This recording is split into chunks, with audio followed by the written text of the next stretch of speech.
கலைஞர் அவர்களுடைய நூற்றாண்டு நிறைவு நிகழ்ச்சிக்கு மிகச்சிறப்பாக ஏற்பாடு செய்து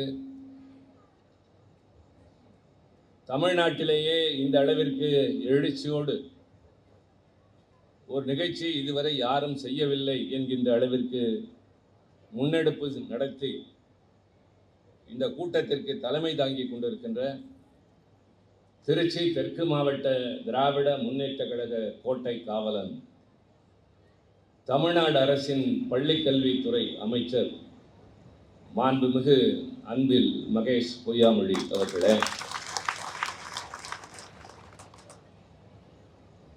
தலைவர் கலைஞர் அவருடைய கடிதங்களை ஆய்வு செய்து முனைவர் பட்டம் பெற்றிருக்கின்ற வரவேற்புரை ஆற்றிய திருச்சி கிழக்கு தொகுதியினுடைய சட்டப்பேரவை உறுப்பினர் இனிகோ இருதயராஜ் அவர்களே,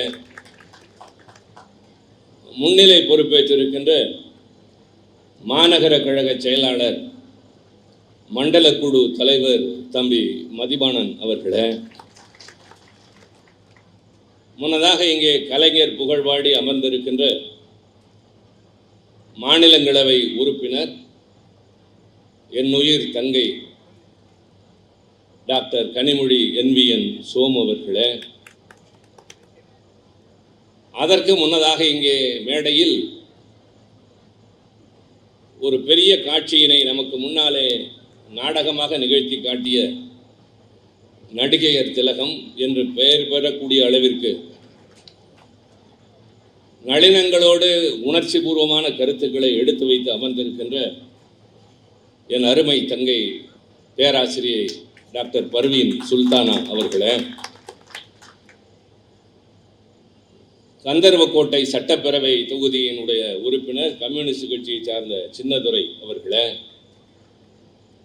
நிகழ்ச்சியிலே பங்கேற்று சிறப்பித்துக் கொண்டிருக்கின்ற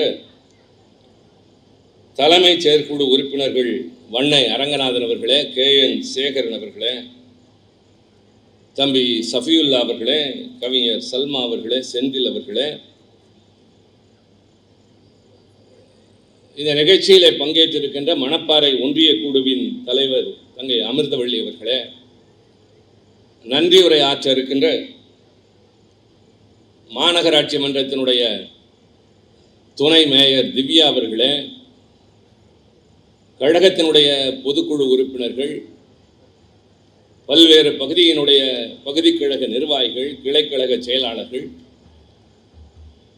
பல்வேறு அணிகளுடைய அமைப்பாளர்கள் என்று இங்கே திரண்டு வந்து அமர்ந்திருக்கின்ற கழக தலைவர் தளபதி அவர்களின் பாசறை பட்டாள சிப்பாய்களே,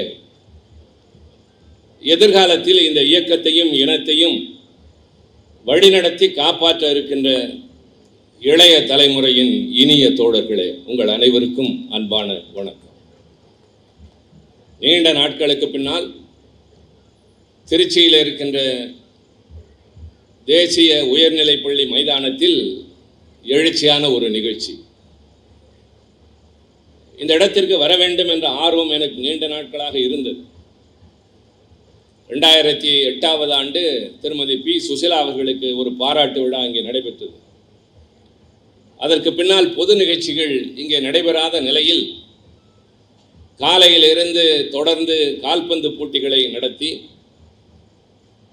இங்கே நிறைவாக ஒரு கருத்தரங்கத்தை ஏற்பாடு செய்து திருச்சியை திரும்பி பார்க்க வைத்திருக்கின்ற என் அரும் மாப்பிள்ளை அன்பில் மகேஷ் பொய்யாமொழி அவர்களை நான் பாராட்ட கடமைப்பட்டிருக்கின்றேன். 2 செய்திகளை இந்த இடத்திலே நான் குறிப்பிட்டாக வேண்டும். எல்லோரும் இங்கே எடுத்து வைத்ததை போல் நடந்து முடிந்த நாடாளுமன்ற தேர்தலில்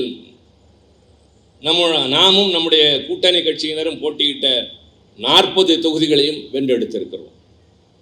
இந்தியாவில் வேறு எந்த மாநிலத்திலும் எந்த கட்சியும் போட்டியிட்ட மொத்த இடங்களிலும் நம்மை தவிர வெற்றி பெறவில்லை.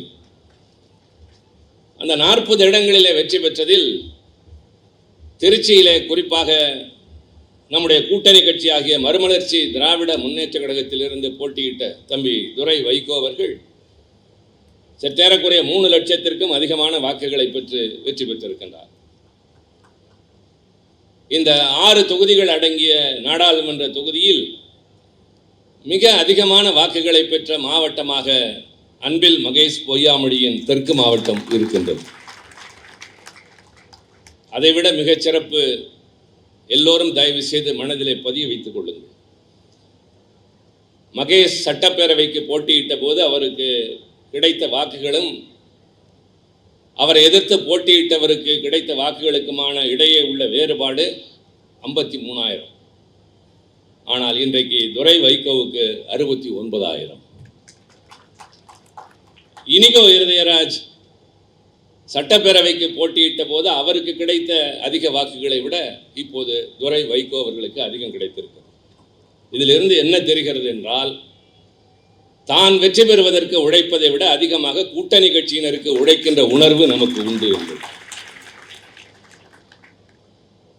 ஆச்சரியப்படத்தக்க ஒரு செய்தியாக 6 தொகுதிகளிலேயே அதிகமான வாக்குகள் வித்தியாசத்திலே வெற்றி பெற்ற தொகுதி மகேஷனுடைய தொகுதியாகிய திருவெரும்பூர் தொகுதி.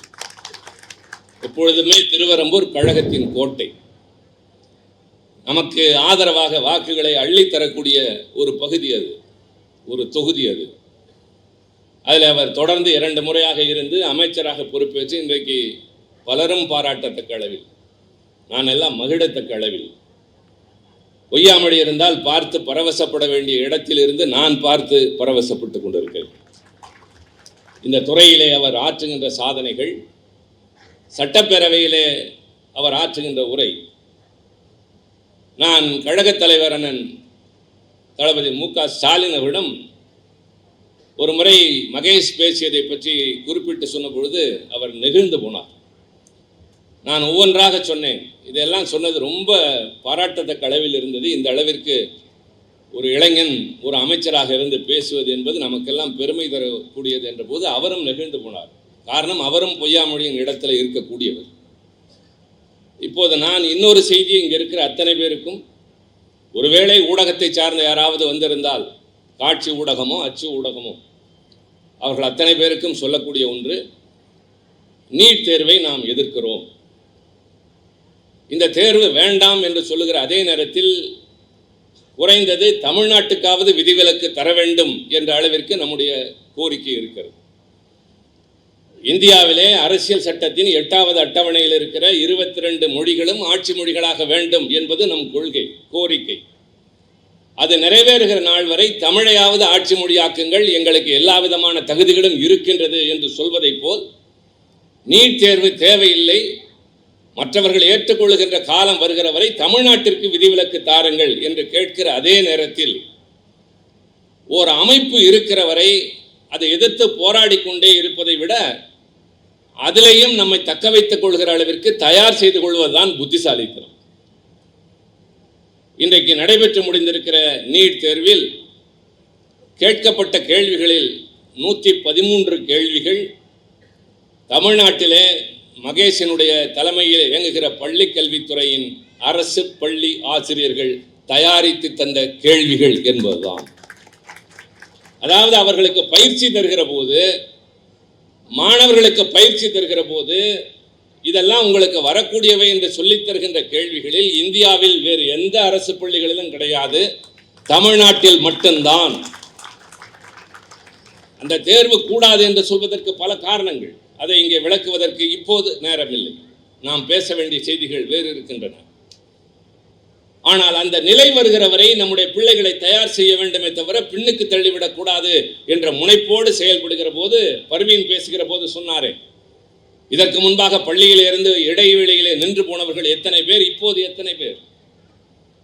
உயர்கல்வி படிக்கிறவர்கள் இந்தியாவின் சராசரி என்று சொல்வது 27%. ஆனால் தமிழ்நாட்டிலே உயர்கல்வி படிக்கிற மாணவ மாணவிகளின் எண்ணிக்கை 45% என்றால் இந்தியாவிலேயே தமிழகம்தான் உயர்ந்து நிற்கிறது என்பதை போல், அரசு பள்ளிகளை படித்து இந்த அளவிற்கு உயர்வு பெறுகிறவர்கள் நம்முடைய மாநிலத்தில் தான். தலைவர் கலைஞருடைய 100ஆண்டு நிறைவு விழா, இந்த நிகழ்ச்சியை விரைவில் முடிக்க வேண்டும் என்று மாலையில் இருந்து மதி என்னிடம் பேசவில்லை, அருணும் என்னிடம் பேசவில்லை. ஆனால் என்னிடம் இருக்கிற முத்து மூலமாக எனக்கு தகவல் வந்து கொண்டே இருந்தது, சீக்கிரம் முடிக்க வேண்டும். நான் முடியாது என்று சொன்னேன். அமைச்சர் ஊருக்கு போக வேண்டும் என்றார். நான் சொல்லிக் கொள்கிறேன் என்று என்னிடம் மாப்பிள்ளை ஒரு காரணம் சொன்னார். விமானத்தில் போகிறேன் என்றார். சென்னைக்கு ரயிலும் போகிறது என்று சொன்னேன். அடுத்து அவரோடு சேர்ந்து பறப்பதற்கு தயாராக தங்கை கனிமொழியும் இருந்தது. விமானம் 8:20, இப்போது மணி 8 ஆக போகுது. விமானம்லாம் கிளம்பி இனிமேல் இவர்களையெல்லாம் கூட்டிக் கொண்டு போகாது என்பது அவர்களுக்கும் தெரியும். நான் கிளம்புகிற போதே என்னிடம் மகேஷ் சொன்னது, மாமா நான் போகலை, நான் ரயிலில் போலனால கார்லையாவது போய்க்கிறேன், கூட்டம் நீங்கள் விரும்புகிற வரை நடக்கும் என்று சொன்னார். நீ பள்ளிக்கல்வித்துறை அமைச்சராக இருந்து சாதிப்பதை விட தம்பி இந்த கட்சியை வழிநடத்துவதில் இப்படி முக்கியமாக முன்னுக்கு நிற்கிறாயே, அதில் தான் நான் மகிழ்கிறேன். கூட்டத்தை விரைவிலே நாம் செல்ல வேண்டும் என்பதற்காக முடிக்கிற கட்சி திமுக அல்ல. கூட்டத்தை முடித்துவிட்டு நடந்தாவது சென்றிருக்கிறோம். கலைஞரை பற்றி பேசுகிறோம் என்றால் வண்டியிலே சென்றார், சைக்கிளிலே சென்றார், கொள்ளிடம் ஆற்றங்கரையிலே அம்பிலின் தோளிலே ஏறி நீந்தி கரை சேர்ந்தார் என்றெல்லாம் படிக்கிறோமே, அதெல்லாம் அந்த காலத்து செய்திகள் என்பதாக இருந்துவிடக்கூடாது. இவ்வளவு பெரிய கூட்டத்தை கூட்டி ஒரு கருத்தரங்கத்தை கட்டுக்கோப்பாக நடத்துகிற போது நேரம் நமக்கு பெரிதல்ல. எத்தனை மணி ஆனாலும் மக்களும் இருப்பார்கள், நாமும் பேசுவோம், கொள்கைகளை சொல்லுவோம் என்பதுதான் இயக்கத்தை வளர்ப்பதற்கான ஒரு முறை. ஆக முதலில் நிர்பந்தத்தின் காரணமாக அவர் முயன்றிருந்தாலும், ஒருவேளை என்னுடைய இடத்தில் வேறு யார் வந்திருந்தாலும் வணக்கம் சொல்லிவிட்டு போயிருப்பார். ஆனால் இங்கே முடியாது என்பது இங்கே இருக்கிற 3 பேருக்குமே தெரியும். நான் எதிர்பார்த்தேன், விரும்பினேன், அது இப்போது நடைபெற்றுக் கொண்டிருக்கிறது. 11-12 மணிக்குத்தான் சிறப்பு சொற்பொழிவாளருக்கு ஒலிபெருக்கி தருவார்கள் என்பது இங்கு இருக்கிற பலர் கட்சியினுடைய முன்னோடிகள் மேடைக்கு எதிரும் மேடையிலும் அமர்ந்திருக்கிறார்கள், அவர்களுக்கெல்லாம் நினைவு இருக்கும். ஆனால் இப்போது காலம் மாறி 10 மணிக்கு 9 மணிக்கு என்று முடிப்பதாக மாறிவிட்டது. அந்த நிலை மாறிட வேண்டும். இளைஞர்கள் நிரம்ப இந்த கூட்டங்களுக்கு வர வேண்டும். பர்வீனும் கனிமொழியும் சொன்னதைப் போல இந்த தலைமுறைக்கு திராவிட இயக்கம் அதன் உணர்வு என்றால் என்னவென்று சொல்லித்தர வேண்டும். அப்படி சொன்னால்தான் இந்த இயக்கம் வாழும். நமக்கு கிடைக்கிற அதிகாரத்தினால், ஆட்சியினால், பதவியினால், அதில் கிடைக்கிற சொகுசினால் நாம் வளர்வது இல்லை. ஆட்சி என்பது நம்முடைய கொள்கைகளை நடைமுறைப்படுத்துவதற்கான ஒரு சாதனமாக மட்டுமே கருதுகிறோமே தவிர நம் இலக்கு அதுவல்ல. தேர்தலின் வெற்றி தோல்வி மட்டும்தான் இந்த இயக்கத்தின் ஆயுளையும் தீர்மானிக்காது, ஆரோக்கியத்தையும் தீர்மானிக்காது. வெற்றி பெற்றால் நாட்டுக்கு நல்லது செய்வோம், அரசு கட்டிலில் இருந்து. வெற்றி கிடைக்கவில்லை என்றால் எதிர்கட்சி வரிசையில் இருந்து ஆட்சி எப்படி நடக்க வேண்டும் என்று ஆட்சியாளர்களுக்கு சொல்லித் தருகிற கட்சி திமுக.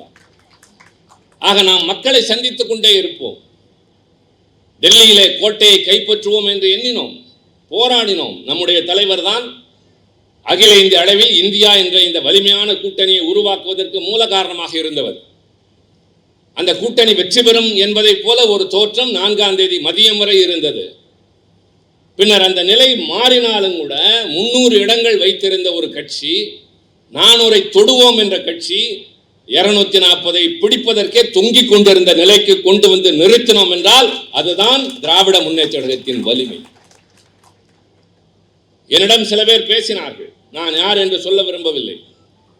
அவர்கள் என்னிடம் பேசிய முதல் வார்த்தையே முதலில் உங்கள் மாநிலத்தில் இருக்கிற உங்கள் கட்சிக்கு பாராட்டுகள் என்றுதான் சொல்லி ஆரம்பித்தார்கள். அவர்கள் வடக்கில் இருக்கிறவர்கள்.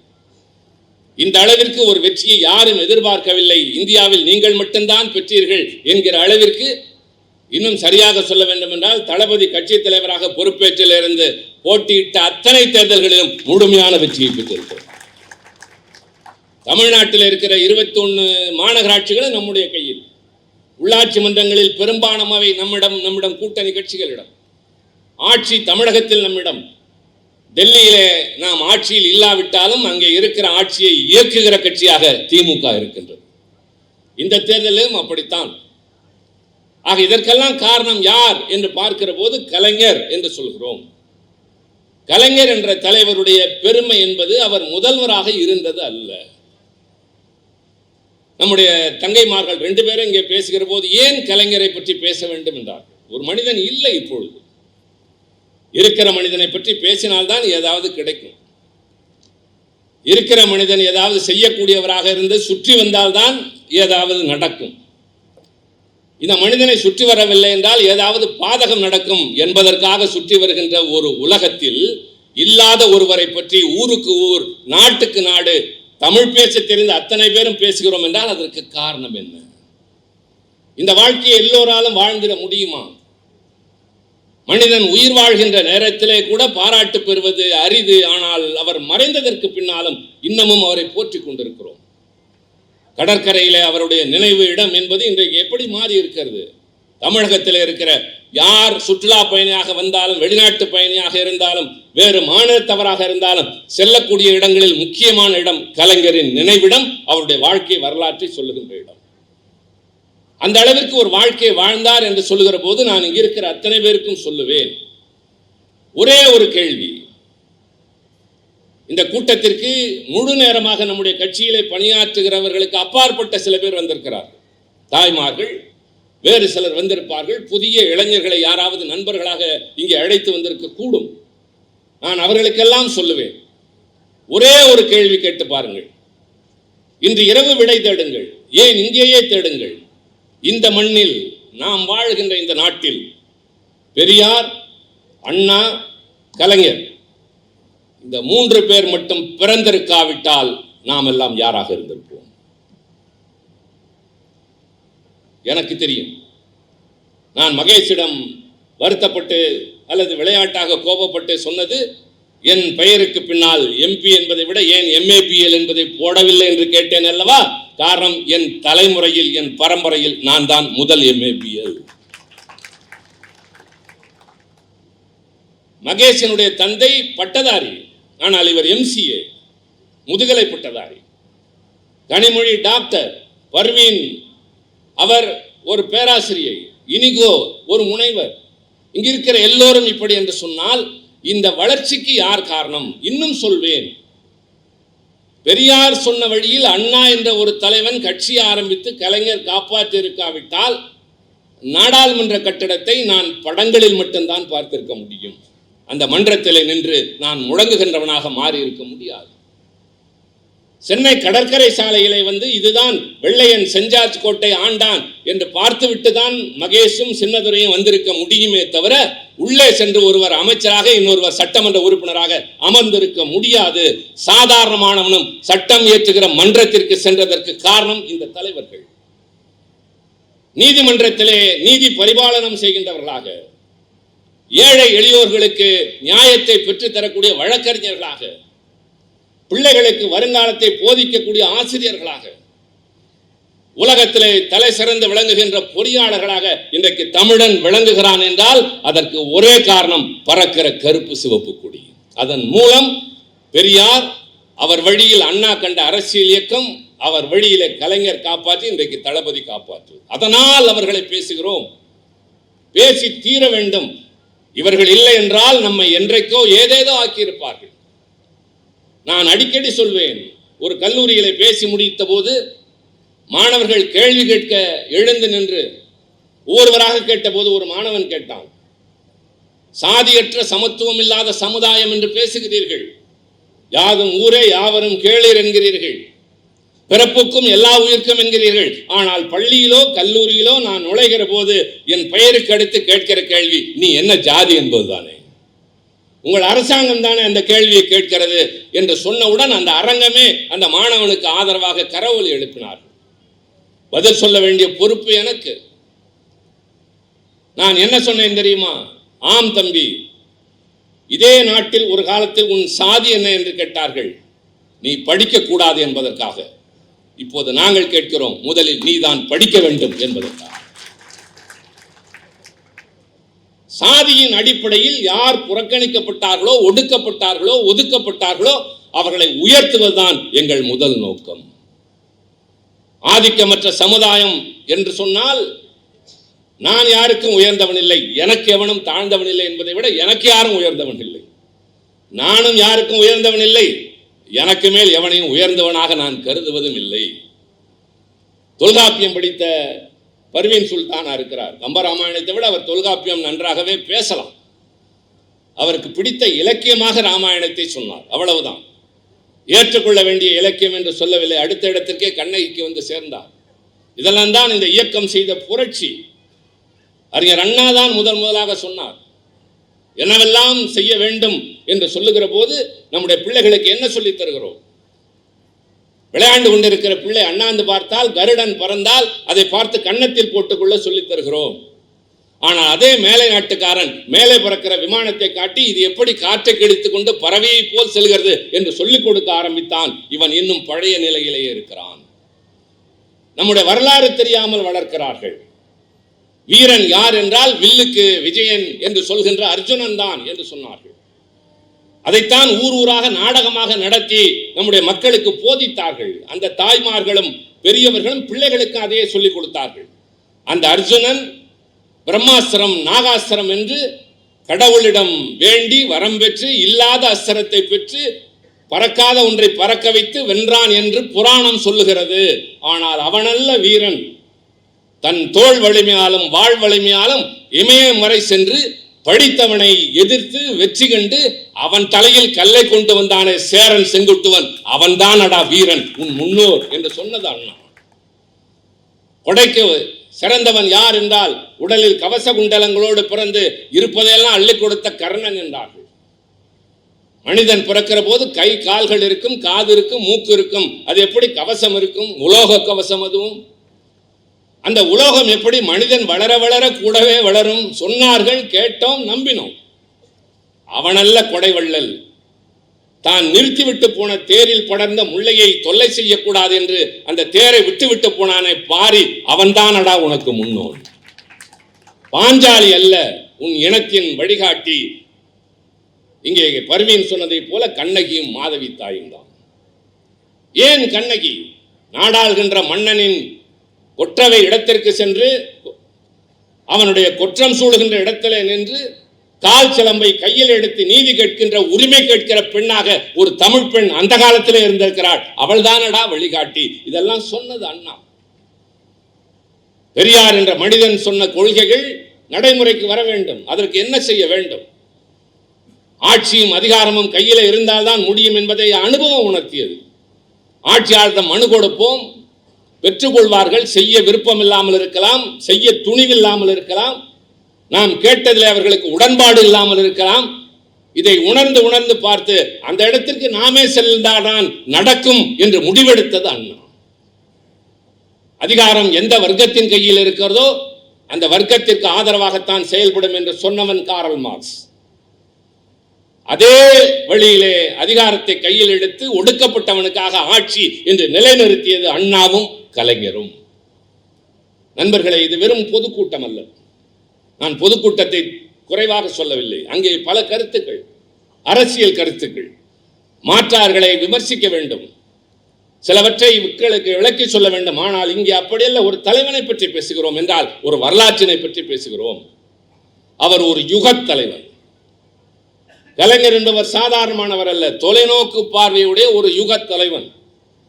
அதற்கு ஒப்பிடுகிற போதுதான் நான் யோசிக்கிற போது எனக்கு பட்டதை சொல்கிறேன்.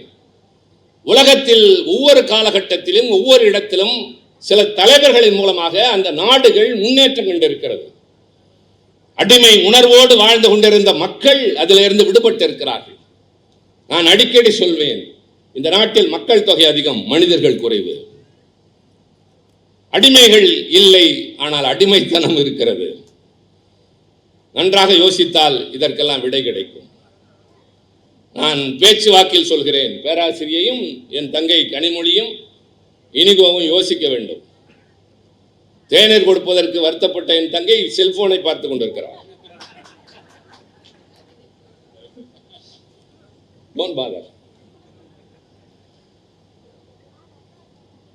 அதே தடை எனக்கு ஏற்படலாம்.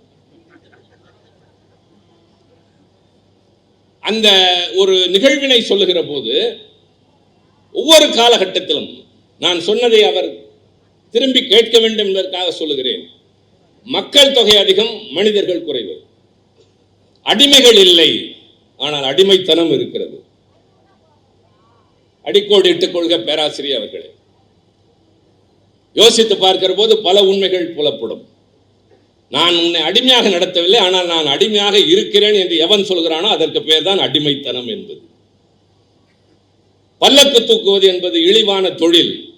எனக்கு பல்லக்கு தூக்க வாய்ப்பு தரவில்லை என்று கேட்பதற்கு பெயர் அடிமைத்தனம். அந்த வகையில் பார்க்கிற போது பல நாடுகளில் பல காலகட்டங்களில் அடிமைத்தனம் இருந்திருக்கிறது, ஆதிக்கம் இருந்திருக்கிறது. மக்கள் தங்களை யார் என்று உணராமல் இருந்தார்கள் என்கிற போது அவர்களை விடுவிக்க, அவர்களை எதிர்த்து போராடி வெற்றி காண வேண்டும் என்ற உணர்வை ஏற்படுத்த சில தலைவர்கள் பிறந்திருப்பார்கள். அதனால்தான் அவர்களை தலைவர்கள் என்கிறார்கள். எந்த மக்களுக்கு ஏற்பு இல்லையோ அவர்கள் முன்னாலே அதை சென்று சொல்வது.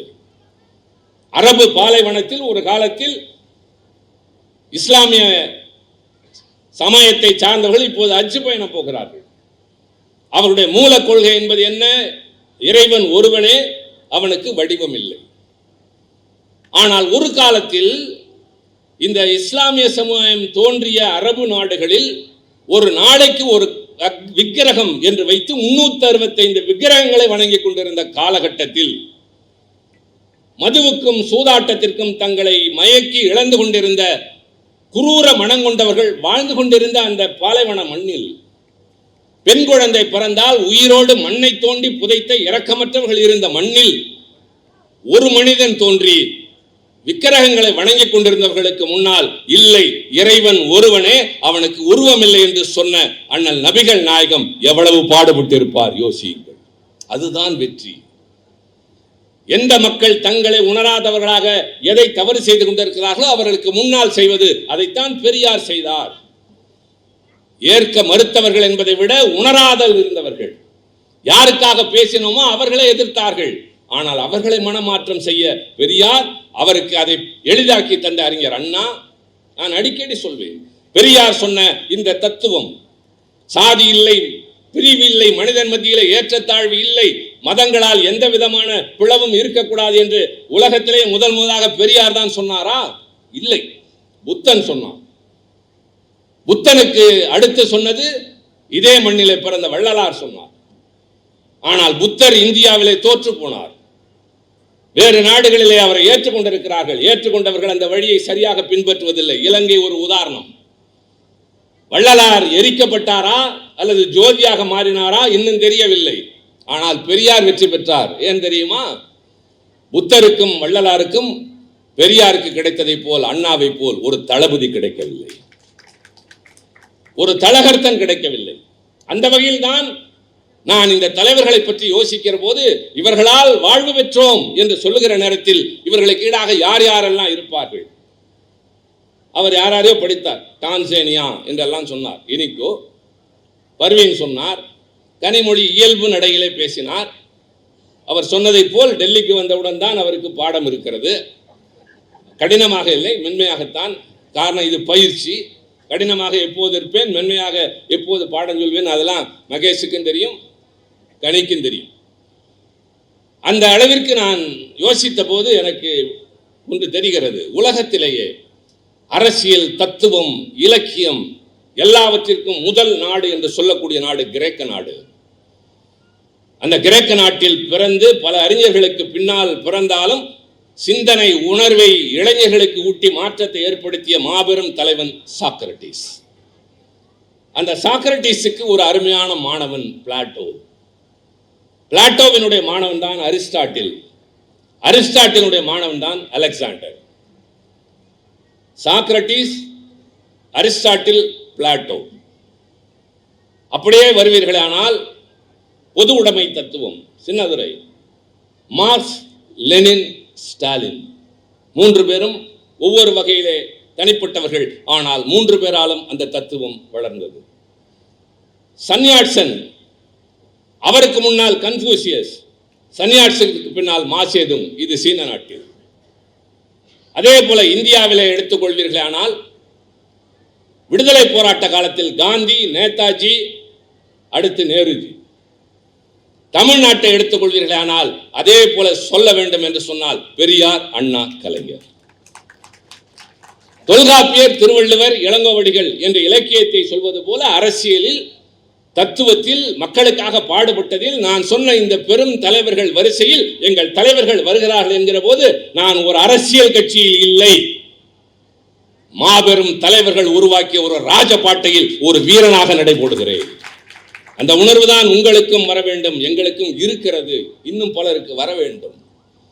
இந்த தலைவர்களால் வாழ்வு பெற்றோம், உயர்வு பெற்றோம். இந்த நாடு இன்றைக்கு நிமிர்ந்து நிற்கிறது. இந்தியாவில் தனித்துவத்தோடு தமிழ்நாடு திகழ்வதற்கு ஒரே காரணம் இந்த திராவிட பேரியக்கம்.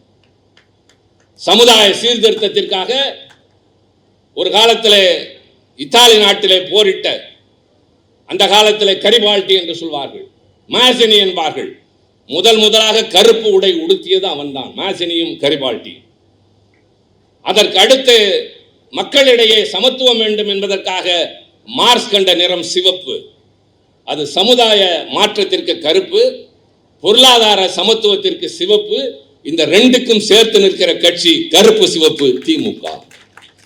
சமுதாய சமத்துவம், பொருளாதாரத்தில் ஏற்றத்தாழ்வு இல்லாத நிலை என்று ஒரு சரியான இலக்கை நோக்கி செல்லுகின்ற காரணத்தால் தான் இன்னமும் மக்களிடையே நமக்கென்று ஒரு தனி இடம் இருக்கின்றது. ஆக நான் கலைஞரை பற்றி பேச வேண்டும் என்றால் ஒரு இயக்கத்தை பற்றி பேச வேண்டும். இயக்கத்தை பற்றி பேசுகிறோம் என்கிற போது இந்த இயக்கம் தோன்றியதற்கான காரணம் என்ன என்று பேச வேண்டும். அந்த காரணம் என்ன என்று பேசுகிற போது அந்த காரணத்தால் பாதிக்கப்பட்டவர்களுடைய நிலை என்ன என்று சொல்ல வேண்டும். அவருடைய நிலையினை சொல்கிற போது அந்த காரணத்திற்கு யார் பின்னால் இருந்தார்கள், அவர்கள் எப்படி ஆதாயம் அடைந்தார்கள், ஆதிக்கம் செய்தார்கள் என்பதையும் சொல்ல வேண்டும். அவ்வளவு எளிதான பணி அல்ல. ஒரு நாள் கருத்தரங்கம், ஒரு மாலை பொழுது, ஆனால் பயணத்தை ரத்து செய்துவிட்டு உட்கார்ந்திருக்கிற ஒரு அமைச்சர், காலையிலே சென்று அறுவை சிகிச்சை செய்ய வேண்டிய நிலையில் ஒரு மருத்துவர். நான் விளையாட்டாகத்தான் சொன்னேனே தவிர அவர் வேலையற்றவர் அல்ல. மிகப்பெரிய கை திறமை வாய்ந்த மகப்பேறு மருத்துவர் என் தங்கை கனிமொழி. அதுபோலத்தான் பர்வீன். 1000 நிகழ்ச்சிகள். ஆனால் என் சொல்லுக்கு கட்டுப்பட்டு என்பதோடு மட்டுமல்ல, நான் சொன்னதில் இருந்த நியாயத்தை உணர்ந்து ஒரு அமைச்சர் இங்கே உட்கார்ந்திருக்கிறார். இவர்களெல்லாம் இங்கே உட்கார்ந்திருக்கிறார் என்றால் என்ன காரணம்? தயவு செய்து யோசியுங்கள். இது பொழுதுபோக்குகின்ற இடமாக இன்றைக்கு இல்லை. கலைஞரை பற்றி பேச வேண்டும் என்றால் நாள் கணக்கில், வாரக்கணக்கில் தொடர் நிகழ்ச்சி. அந்த காலத்தில எல்லாம் கம்பராமாயணம் என்று சொல்லி திருவானந்த வாரியார் 15 நாட்கள் நிகழ்ச்சி நடத்துவார். அது மாதிரி கலைஞரை பற்றி 15 நாட்கள் பேசலாம், அண்ணாவை பற்றி பேசலாம், பெரியாரை பற்றி பேசலாம், கழகத்தை பற்றி பேசலாம், திராவிட பேரியக்கத்தை பற்றி பேசலாம். இதற்கு 1 மாதம் கூட போதாது. இவ்வளவு பெரிய வரலாறு உள்ள கட்சி இந்தியாவில் எங்கு இருக்கிறது காட்டுங்கள். அதனால்தான் சொன்னேன், நான் ஒரு அரசியல் கட்சியில் இல்லை. பதவி கிடைக்கும் என்பதற்காக இணைந்த ஒரு இடம் அல்ல இது. எங்கே போனால் எது கிடைக்கும், எவ்வளவு எளிதில் கிடைக்கும் என்று கூட்டல் கழித்தல் போட்டு பார்க்கவில்லை. எதன் பக்கம் இருந்தால் நியாயத்தை நிலைநிறுத்தலாம் என்று நாங்கள் தேர்ந்தெடுத்த இயக்கம் திராவிட முன்னேற்ற கழகம். அப்படி நாங்கள் தேர்ந்தெடுப்பதற்கு காரணமாக எங்கள் காலத்தில் இருந்தது கலைஞர், இந்த காலத்தில் இருப்பது தளபதி, அடுத்து வரப்போவது உதயநிதி, அதற்கு முன்னால் அறிஞர் அண்ணா. அவர் எழுதியவை இன்னமும் இருக்கின்றன. அண்ணாவை படியுங்கள், பெரியாரை படியுங்கள். கலைஞர் எழுதினார், பேசினார். அவருடைய உணர்ச்சி பிழம்பு மேடைகளில் இதுபோல அன்றைக்கு ஒரு மேசை இல்லாமல் பேசுகின்ற காலத்தில் அவர் அந்த ஒலிபெருக்கி முன்னாலே சுற்றி சுற்றி பேசுவதை பார்த்தால் ஒரு கூண்டுக்குள் அடைபட்ட புலி உரிமை கொண்டே சுற்றுவது போல இருக்கு. அதில் ஈர்க்கப்பட்டவர்கள் தான் நாங்கள் எல்லாம். வாழ்வு என்ன, வசந்தம் என்ன, தேவை என்ன, எதுவும் வேண்டாம், கலைஞருக்கு பின்னால் சென்றால் போதும் என்று கிளம்பிய கூட்டம் இன்னமும் நடந்து கொண்டே இருக்கிறது. அந்த கூட்டம் இன்னும் பெருக வேண்டும், இன்னும் வளர வேண்டும். அப்படி வளர்ந்தால்தான் தமிழ்நாடு இப்போது தனித்து விளங்குகிறது. 40க்கு 40 என்பதை போல் இந்தியா முழுவதும் இது எங்கள் கையில் என்ற நாள் வர வேண்டும். கனிமொழிக்கு நினைவிருக்கும் என்று நான் கருதுகிறேன். நாடாளுமன்றத்தில் சந்திராயன் 3 அதன் வெற்றி, அது குறித்து ஒரு நாள் விவாதம். அதில் கழகத்தின் சார்பில் நான் பேசுகிறேன். எல்லோரும் அதனுடைய வெற்றியை பேசுகிறார்கள், இந்தியாவினுடைய விண்வெளி ஆராய்ச்சியினுடைய வளர்ச்சியை பற்றி பேசுகிறார்கள். நானும் பேசினேன், அதையெல்லாம் பாராட்டி விட்டு தான் சொன்னேன். அந்த மன்றத்தில் அவர்கள் முதலில் கதை கேட்பது போலத்தான் கேட்டார்கள். பின்னர் தான் தெரிந்தது நான் எதை சொல்ல வருகிறேன் என்று. உலகத்திலேயே முதலாக நிலவிலே சென்று கால் பதித்தவன், அதற்கான விண்கலத்தை செலுத்தியவன் அமெரிக்க நாடு. அதில் முதலாக கால் பதித்தவன் ஆம்ஸ்ட்ராங். பலருக்கு நினைவு இருக்கும். ஆனால் வரலாற்று உண்மை என்னவென்றால் அதில் 2 பேர் போகிறார்கள். ஒன்று காலின்ஸ், இன்னொன்று ஆம்ஸ்ட்ராங். நிலவிலே கால் பதிக்க வேண்டிய கடமை காலின்ஸுக்கு இருக்கிறது. அந்த விண்கலம் சென்று நிலவில இறங்கியவுடன் கீழிருந்து உத்தரவு, காலின்ஸ் இறங்கு என்கிற போது இவன் ஒரு நிமிடம் தயங்குகிறான், ஒரு நொடி தயங்குகிறான். புதிய இடமாயிற்று, கால் வைத்தால் என்ன ஆகும், ஒருவேளை அப்படியே விழுங்கி விடுமோ, ஏதாவது ஆகிவிடுமோ, இவன் தயங்குகிற போதே அடுத்த உத்தரவு வருகிறது, ஆம்ஸ்ட்ராங் நீ இறங்கு. காரணம், ஒரு நொடியில் அது நிகழ்ந்தாக வேண்டும். இவன் ஒரு நொடி தாமதித்தான், பெரும் வாய்ப்பை இழந்தான், ஒரு நொடி காத்திருந்தான், ஆம்ஸ்ட்ராங் வரலாற்று சிறப்பு பெற்றான். இதல்ல சிறப்பு. அப்படி நிலவிலே அமெரிக்கா அனுப்பிய விண்கலத்திற்கு பின்னால் உலகின் பல நாடுகள் அனுப்பியது.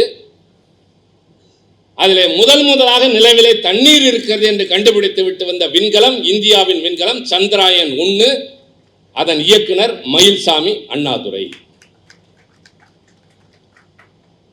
இப்போது சந்திராயன் 3 வெற்றி, அதனுடைய இயக்குனர் வீரமுத்துவேல், விழுப்புரத்தை சார்ந்தவர், திருச்சியை சார்ந்த சங்கரன்.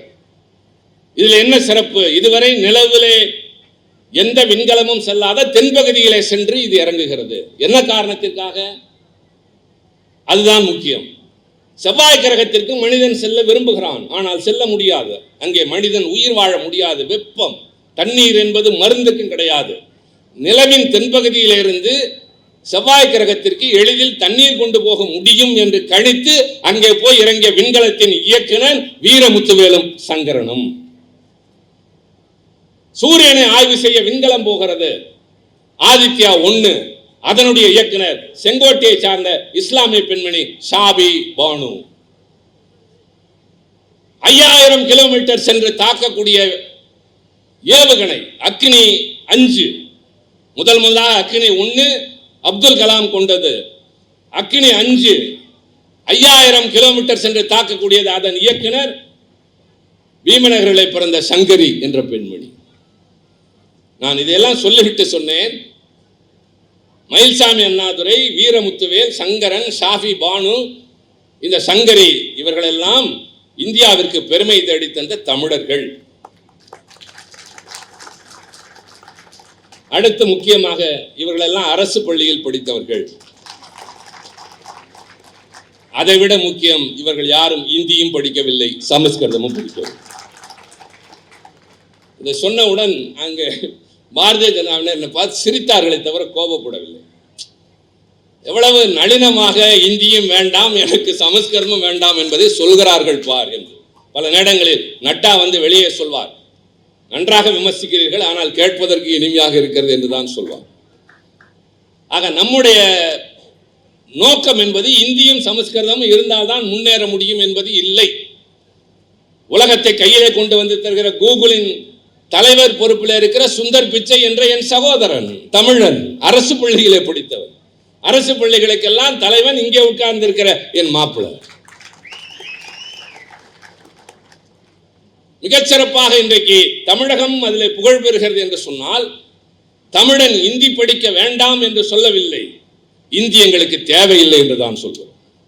அது இருந்தால் தான் முன்னேற முடியும் என்பதை நாங்கள் ஏற்க தயாராக இல்லை. என் தாய்மொழி உலகத்தின் மூத்த மொழி, உலகத்தோடு என்னை இணைக்கிற மொழி ஆங்கில மொழி, இந்த 2ம் போதும் என்று நிலைநிறுத்தி இருக்கிறோம், வெற்றி கண்டிருக்கிறோம். இப்படி நாங்கள் பேசுகிறோம் அங்கே என்று சொன்னால் இது யார் தந்த துணிவு, யார் தந்த அறிவு?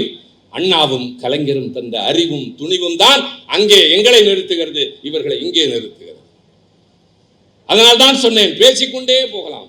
நான் ஒவ்வொருவரும் பேசுகிற போது எனக்கு ஒவ்வொன்றாக நினைவுக்கு வந்தது. அண்மையில் பிரதமர் சென்று தியானம் செய்த இடம் விவேகானந்தர் மண்டபம் இல்லை, திருவள்ளுவர் பாறை என்று பர்வீன் சொன்னார். அத்தோடு நிறுத்தி கொண்டார். நான் ஒரு வரலாற்றை சொல்ல வேண்டும். பொதுவாக வெளியூர்களுக்கு கூட்டம் போகிற போது இப்போதெல்லாம் அவசரமாக திரும்புகிற காலமாகிவிட்டது. விமானம் வந்து விட்டது, கார் வந்து விட்டது, கூட்டம் கேட்க வருகிறவர்களே காரிலே வருகிற காலம். அப்போது கூட்டம் பேச போகிறவர்களுக்கே பஸ்ஸிலே மட்டும்தான் போக முடியும் என்ற நிலைமை. ஆனால் பெரும்பாலும் கூட்டங்களுக்கு சென்று தங்குவது வழக்கம். அப்போதான் கழகத் தோழர்களோடு நெருங்க முடியும். அவர்கள் வீட்டிலே போய் உணவருந்துகிறோம், அவர்கள் பிள்ளைகளோடு பழகுகிறோம். நம்மை பிடித்து நம்முடைய பெயர்களை அவர்கள் பிள்ளைகளுக்கு வைத்தார்கள். இப்படியெல்லாம் இருந்த காலம் ஒன்று உண்டு. அது மாதிரி சென்று தங்குகிற ஊர்களில் எனக்கு ரொம்ப பிடித்த ஊர் கன்னியாகுமரி. பெரும்பாலும் அங்கே கூட்டத்தை முடித்துவிட்டு தளபதி காலத்தில் மகே பொய்யாமல் இருந்த காலத்தில் நாங்கள் எல்லோருமே கூட்டத்தை முடித்துவிட்டு அங்கே சென்று உட்கார்வோம். அப்போது எங்களோடு உட்கார்ந்திருந்த சுரேஷ் ராஜெல்லாம் பின்னால் மந்திரி ஆனார்.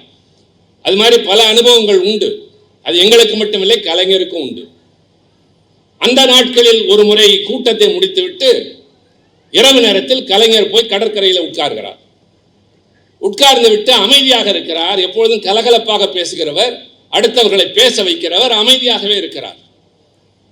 சரி, என்னவோ தெரியவில்லை என்று இருக்கிற போது ஒரு திசையை மட்டுமே பார்த்து கொண்டிருக்கிற கலைஞர் எழுந்து நிற்கிற போது துண்டை தோளில் போட்டுக்கொண்டு ஆட்சிக்கு வருகிற போது ஒரு காரியம் செய்யணியா அப்படின்ட்டு மட்டும் வர, வேற ஒண்ணுமே சொல்லல. அப்படி அவர் சொல்லிட்டு வந்ததுதான் நம்முடைய பாப்பா சொன்ன அந்த திருவள்ளுவர் சிலை. ஏன் சொன்னார் தெரியுமா? எங்கேயோ இருந்து இங்க கொஞ்ச நேரம் வந்துட்டு போனவருக்கு ஒரு பாறையை மண்டபம் கொண்டு வந்துட்டாங்க.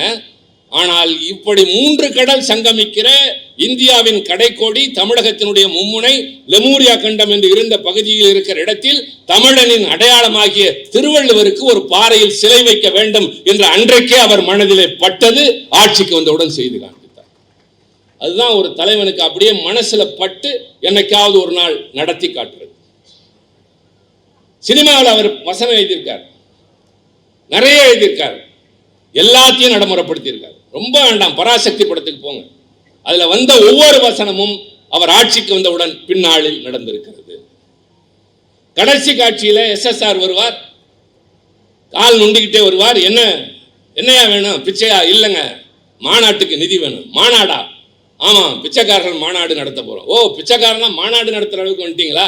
ஏன் நாளைக்கு நாடாளுற நிலைமை கூட வருவோம் அப்படின்னு சொன்ன அந்த காரணத்தை சொல்லிவிட்டு, ஏன் நாங்களாம் மனுஷங்க இல்லையா அப்படின்னு ஒரு வாதத்தை வைப்பார். அந்த வாதத்திற்கு பின்னால் தான் ஆட்சிக்கு வந்தவுடன் பிச்சைக்காரர்கள் மறுவாழ்வு திட்டம் என்று அவர்களையும் மனிதர்களாக கருதிய திட்டம் 52ல் பராசக்தியில் வந்துச்சு. அதை விட நான் பெண்கள்லாம் நிறைய இருக்கீங்க, இந்த ஒன்று சொல்றேன், நான் பேசிக்கிட்டே போவேன், நிறைய பேசலாம், ஒரே நாளில் எல்லாத்தையும் பேச வேண்டாம். அந்த படத்தினுடைய நாயகன் சிவாஜி, அதானே நமக்குலாம் தெரியும். ஆனால் கதையினுடைய முக்கிய மூலம் யார் தெரியுமா? கல்யாணி அப்படிங்கிற ஒரு பெண். அந்த பெண்ணை வைத்துதான் மற்ற பாத்திரங்கள் எல்லாம் வரும். அந்த பெண் வசதியான பெண், அண்ணன் எல்லோரும் வெளிநாட்டில் வாழ்ந்துட்டு இருப்பாங்க, நல்லா திருமணமாகும், திருமணமாகி கணவனோட நல்லா குடும்பம் நடத்திட்டு இருப்பாங்க, அப்பா இருப்பார், குழந்தை பிறந்துடும். திடீர்னு ஒரு நாள் கணவன் விபத்தில் இறந்து போவார், அதிர்ச்சியில் அப்பா இறந்து போறார். வெளிநாட்டில் இருந்த அண்ணன்லாம் வர முடியாமல் போர் சூழல், கடன்காரனெல்லாம் வாங்கிய கடனுக்காக வீட்டை ஜப்தி பண்ணிட்டு மறுநாள் காலையில் நடுரோட்டில் கை குழந்தையோட கழுத்தில் காதில் எதுவும் இல்லாமல் கல்யாணிப்பா. ஒரே நாளில் நிலைமை தலைகளாக மாறிடும். மாளிகையில் வசித்த பெண்மணி மறுநாள் சாலையில் நிற்பாள். கண்கலங்கி நிற்கிற கல்யாணியிடம் பக்கத்து வீட்டு பெண் வந்து ஆறுதல் சொல்வாள். என்ன சொல்வாள் தெரியுமா? கல்யாணி, கலங்காத, நாளைக்கு காலையிலிருந்து இந்த தெருமுனையில் ஒரு இட்லி கடை வச்சு பொழைச்சிக்கலாம். உடனே இந்த பணக்கார வீட்டு பெண் அதிர்ச்சி ஆயிக்கப்பா, என்னது இட்லி கடையா? தமிழ்நாட்டில் தாலி அர்த்தவர்களுக்கெல்லாம் இட்லி கடை தானே தாசில் உத்தியோகம். இது கலைஞரின் வசனம். இங்க இருக்கிற பலருக்கு நினைவிருக்கும், ஒரு காலத்தில் தெரு முனைகளில், தெரு ஓரங்களில் சாதாரணமாக இட்லி பானையை வைத்து இங்கு போகிறவர்கள் உழைப்பாளிகளின் பசியாற்றியவர்கள் பெரும்பாலும் விதவை பெண்மணிகள், ஆதரவற்றவர்கள், யாருமே இல்லாதவர்கள். போகிறவர்கள் எல்லாம் எள்ளி நகையாடியவர்கள், இந்த பக்கம் வராதே என்று சொல்லப்பட்டவர்கள். இவரை எப்படி நாம் வேறு வகையிலே பயன்படுத்த முடியும் என்று கருதியவர்கள் இருந்த நாட்டில் விதவைகள் மறுவாழ்வு திட்டம் என்று அவர்களுக்காக வாழ்வுக்கு திட்டம் கொண்டு வந்து, மறுமண திட்டம் கொண்டு வந்து, அவர்கள் பிறந்த பிள்ளைகளுக்கும் எதிர்காலத்தில் வாழ்வு தருவதற்கு அற்புத திட்டங்களை தந்த கலைஞரின் எண்ணம் 52லேயே படத்திலே வசனமாக வந்தது. கடைசி காட்சி நீதிமன்ற காட்சி. சிவாஜி கணேசன் என்று பேசுவது அல்ல. மகேஷுக்கு நினைவிருக்குமோ அல்லது தெரிஞ்சிருக்கும். அந்த சிவாஜி கணேசன் ஒரு படத்தில் சாம்ராட் அசோகனா வருவார். என்ன படம் அது? பேர் விஜயாவோட நடிகை ராமன் நடி. அதில் முதல்ல வந்து ஒரு சாதாரண காக்கா வலிப்புள்ள ஒரு கிராமத்து இளைஞன் பெரிய நடிகர் ஆயிடுவார். அதுதான் சாம்ராட் அசோகனா நடிப்பார். அந்த சாம்ராட் அசோகன் வசனத்தை அவர் பேசுறத அப்படியே பொய்யாமொழி பேசுவார். நான் என்ன ஆட்சி முறை தெரியாதவனா, எனக்கா ஆட்சி இல்லை என்று அப்படியே பேசுவதை நாங்கள் பல நேரங்களில் ரசிச்சிருக்கோம். அது மாதிரி சிவாஜி இந்த உலகத்திற்கு பெரிய நடிகர் என்று அறிமுகமானது அந்த நீதிமன்ற காட்சிம்பாங்க. அதுக்கு முன்னாடி கல்யாணியோட கேரக்டர் ஒரு ஆர்குமெண்ட் அந்த நீதிமன்றத்தில். குழந்தைய வந்து தூக்கி ஆற்றுல போட்டுருவான். இவளும் தற்கொலை பண்ணிக்க போகிறப்ப போலீஸ் பிடிச்சிருவாங்க. வாழ முடியாத நிலையில் கைது செய்யப்பட்டு நீதிமன்ற கூண்டில் நிறுத்தி வச்சிருப்பாங்க. அப்போ நீதிபதி கேட்பார், நீ எப்படி குழந்தையை கொன்றாய்? நான் பெற்ற குழந்தை நான் கொன்றேன். அது எப்படி? உனக்கு அந்த உரிமை இல்லை. ஏன் இல்லை? பிறந்த குழந்தைகள் எல்லாம் அரசாங்கத்திற்கு சொந்தம். அரசாங்கத்திற்கு சொந்தம் என்றால் என் குழந்தை பசியால் அழுததே, அப்போது எங்கே போயிருந்தது உங்கள் அரசாங்கம்? என் குழந்தை என்ன திருஞான சம்பந்தரா பார்வதி வந்து பால் கொடுப்பதற்கு? என் மார்பை பால் சுவைக்க வருகிற போது அதில் ஒன்றுமில்ல, வறண்ட மார்பாக நான் திரிந்தேனே. போகிறவர்கள் எல்லாம் எங்களை ஏதாவது செய்து பார்த்தார்களே, வாழ வழி இல்லாமல் நான் கொன்றேன். நீங்கள் இன்றைக்கு சட்டத்தின் கரத்தை நீட்டுவோர் அன்றைக்கு உதவிக்கரம் நீட்டாதது ஏன் என்று கல்யாணி கேட்பார். இதெல்லாம் அனல் பறக்கும் வசனங்கள். 1000 இருந்தாலும் நீ கொல்லக்கூடாது. அதற்கு கல்யாணி சொல்வாள், இதுதான் ரொம்ப முக்கியம். 7 குழந்தைகளை கிணற்றிலே தள்ளி கொன்ற நல்ல தங்காள் கதையை நாடு முழுவதும் நாடகமாக நடத்துகிறீர்களே, அப்போது எங்கே போனது உங்கள் சட்டம் என்று கேட்பாள். நல்ல தங்காள் கதை ஊரெல்லாம் நடக்கும். என்ன நல்ல தங்காள் கதை? உங்களுக்கு தான் தெரியும். சில பேருக்கு தெரியும், நிறையா பேருக்கு தெரியாது. குட்டிமணிக்கு தெரியுமா? ராஜேஷுக்கு தெரியுமா? தெரியாது. உனக்கு தெரியுமா லீலா? தெரியாது. தப்பு இல்லை. எதுக்கு சொல்றேன்னா, இந்த கதையை நீங்க தெரிஞ்சுக்கணும். அந்த காலத்துல உனக்கு தெரியுமா ராமசாமி? தெரியணும். ஏன்னா அவங்க ஊர்ல நடத்துற கதை. அந்த நாடகத்துல வறுமை தாங்காம குளத்தை தள்ளிறா இதை நடத்தி ராத்திரி முழுக்க ஜனங்க அழுதுகிட்டே உட்கார்ந்துருக்கு. உண்மை கதை அது. என்ன உண்மை கதை? ஸ்ரீவில்லிபுத்தூர்ல பிறந்த பொண் நல்ல தங்காள், வசதியான குடும்பம். திருமணமாகி போனது மானாமதுரை, அதுவும் வசதியான குடும்பம். திடீர்னு அந்த பகுதியில் ஒரு வறட்சி வந்து வாரக்கணக்கா மாசக்கணக்கா ஆண்டு கணக்கா நீண்டுகிட்டே போகுது. அப்பெல்லாம் போக்குவரத்து கிடையாது, வேற வழி கிடையாது, வெறும் விவசாயம். தொடர்ந்து பல ஆண்டுகள் வறுமையின் காரணத்தினால், வறட்சியின் காரணத்தினால் அங்க இருந்ததெல்லாம் காடு எல்லாம் மலடாகி போய் எல்லா குடும்பங்களும் நடுத்தரவுக்கு வரப்போ இவ கணவனும் செத்து போறான். 7 பிள்ளைங்க தான் மட்டும் இருக்கும். நிராதரவா அங்கேருந்து பிறந்த வீட்டுக்கு வரா. ரொம்ப முக்கியம், தாய்மார்கள் இதை கேளுங்க. 7 பிள்ளைகளோடு வேறு வழி இல்லாத நிலையில் நல்ல தங்காள் தான் பிறந்த வீட்டுக்கு வருகிறாள். வேற எங்க போக முடியும்? அப்பா இல்ல, அம்மா இல்ல, எல்லாம் போயிட்டாங்க. அண்ணனும் அண்ணியும் மட்டும்தான் இருக்காங்க. அண்ணன் தடுமாறுறாரு. காரணம் அண்ணி 7 பிள்ளைங்களோட வந்து நின்று அவளை பார்த்துட்டு அண்ணி கேட்குறா, வேற வேலை இல்லையா, வேற இடம் இல்லையா, எதுக்கு இங்கே வந்த? நான் எங்கே போவேன்? இதுதானே நான் பிறந்த வீடு. அதெல்லாம் கல்யாணத்தோட முடிஞ்சு போச்சு. உனக்கு தான் எல்லாம் கொடுத்து அனுப்பிச்சமேன். ஒன்றும் வேணாம், நான் இங்கே வீட்டு வேலை செய்கிறேன், பார்த்து பாத்திரம் தேய்க்கிறேன், சமைச்சு தரேன், என் பிள்ளைங்களுக்கு மட்டும் சோறு போடு. சரி என்று அண்ணன் தலையசைக்கிறான். ஆனால் அண்ணி வேலை வாங்குகிறாள், கடினமாக துன்புறுத்துகிறாள், பிள்ளைகளை பட்டினி போடுகிறாள். பிள்ளைகள் பசியால் துடிப்பதை தாங்க முடியாத நல்ல தங்காள் ஒரு நல்ல நாளில் அந்த 7 குழந்தைகளையும் கிணற்றிலே போட்டு அவளும் குதித்து தற்கொலை செய்து கொள்கிறாள். இது கதை. இந்த கதையை தான் கலைஞர் வசனமா வைக்கிறார். 7 குழந்தைகளை கிணற்றில் தள்ளிய நல்ல தங்காள் கதையை நாடு முழுவதும் நடத்துவதை ஏற்றுக்கொள்கிற உன் அரசாங்கம் பிறந்த குழந்தையை காப்பாற்ற முடியாமல் ஆற்றிலை வீசிய என் மீது எப்படி வழக்கு தொடுத்தது என்று கேட்பாள். நண்பர்களே, இதுல ரொம்ப முக்கியம் என்ன தெரியுமா? நல்ல தங்காளுடைய கதையை 52 எழுதின கலைஞர் தான். என்னதான் வசதியான வீட்டில் பிறந்திருந்தாலும் திருமணமாகி போனா அந்த பொண்ணுக்கு குடும்பத்தில் எந்த பங்கும் இல்லை என்று சொன்ன நிலை மாறுவதற்கு தான் இனிமே பிறந்த வீட்டு சொத்துல பெண்களுக்கும் சொத்திலே உரிமை உண்டு கொண்டு. நான் இதோட முடிச்சுக்கிறேன். நன்றி, வணக்கம்.